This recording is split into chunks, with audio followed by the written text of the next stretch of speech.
ایک عابد کو یہ خبر ہوئی کہ کچھ لوگ ایک درخت کی عبادت کرتے ہیں۔ وہ عابد اس درخت کو کاٹنے کے لیے نکلا۔ راستے میں شیطان اس کے سامنے آیا اور عابد سے کہنے لگا، اگر اس درخت کو کاٹ ڈالے گا تو یہ لوگ دوسرے درخت کی عبادت کرنے لگیں گے۔ جا تو اپنی عبادت کر۔ عابد بولا، نہیں، آج میں اس درخت کو ضرور کاٹوں گا۔ عابد اور شیطان میں لڑائی ہونے لگی۔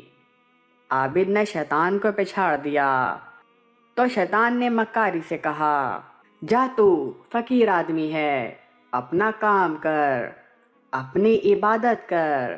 میں وعدہ کرتا ہوں کہ ہر رات کو تیرے سہانے کے نیچے سے تجھے 2 اشرفیاں ملا کریں گی، اور اگر اس درخت کو کاٹنا خدا کو منظور ہوتا تو ضرور رسول بھیجتا جو اس درخت کو کاٹتا۔ جب تو خود اس درخت کی عبادت نہیں کرتا تو اس سے تجھے کیا پرواہ ہے؟ عابد شیطان کے بہکاوے میں آ گیا اور واپس لوٹ گیا۔ صبح ہوئی تو اسے اپنے سہرانے کے نیچے 2 اشرفیاں ملی۔ اسی طرح دوسرے دن بھی ملی۔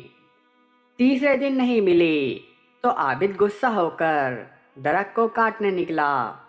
راستے میں شیطان ملا اور لڑائی شروع ہو گئی، لیکن اس بار شیطان نے عابد کو بڑی بری طرح شکست دے دی۔